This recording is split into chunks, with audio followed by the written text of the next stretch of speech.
আজকে না বানাতে গেলাম এক টিফিন আর হয়ে গেল আরও এক ধরনের টিফিন। আমি জানি না আমার কোথায় কী ভুল হয়েছে। তো চলো আজকে না আমি আলুর একটা সুন্দর স্ন্যাক্স বানাচ্ছিলাম, একটা টিফিন বানাচ্ছিলাম। খেতে কিন্তু অসম্ভব মজাদার হয়, আগেও আমি একবার বানিয়েছি। তো চলো দেখে নেওয়া যাক কীভাবে বানিয়েছি, তারপরে বলছি আমার কোথায় গিয়ে ভুলটা হয়েছে। তো প্রথমে এখানে আমি কিছু আলু প্রেসার কুকারে দিয়ে সিদ্ধ করে নিয়েছিলাম। এখন আলুগুলোকে এরকম একটা বড় ছাঁকনির সাহায্যে ভালোভাবে ম্যাশ করে নিলাম। আপনারা চাইলে গ্রেটার বা আলু ম্যাশ করার যে এটা হয় সেটা দিয়ে ম্যাশ করে নিতে পারেন। এখন এখানে আলুর মধ্যে আমি অল্প একটু রসুন কুচি, ধনিয়া পাতা কুচি, লবণ, শুকনো লঙ্কার গুঁড়ো, হলুদের গুঁড়ো, জিরে গুঁড়ো আর ওপর থেকে একটু জিরে দিয়ে দিচ্ছি। জিরেটা এখানে ব্যবহার করবে, মানে গোটা জিরেটা, তার জন্য কিন্তু এই স্ন্যাক্স বা টিফিনের ফ্লেভারটা কিন্তু খুব সুন্দর আসে। এখন দেখছেন এই আলুটা কিন্তু আমার হালকা একটু হাতে লেগে যাচ্ছে, মানে ম্যাশ করার পরে কিন্তু এটা আমার হালকা হাতে লেগে যাচ্ছে। তাই এটার মধ্যে আমি কিছু রুটির মানে গুঁড়ো অ্যাড করব, যেটাকে আমরা ব্রেড ক্রাম্বস বলে থাকি।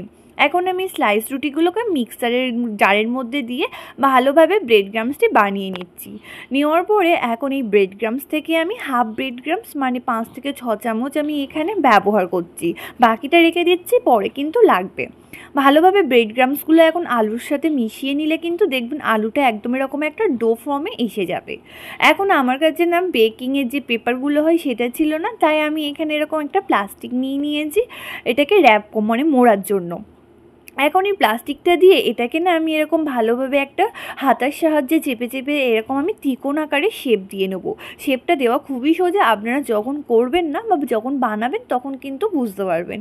এখন এরকম আমি দুটো রোল বানিয়ে নিয়েছি, নিয়ে এটাকে ডিপ ফ্রিজে প্রায় 15 মিনিটের মতো রেখে দিচ্ছি। ততক্ষণে বাকি তোড়জোড়গুলো সেরে ফেলছি। একটা এরকম বোলের মধ্যে এরকম আমি 3 চামচ পরিমাণে কর্নফ্লাওয়ারকে ভালোভাবে পানি দিয়ে একটা এরকম ঘোল বানিয়ে নিয়েছি।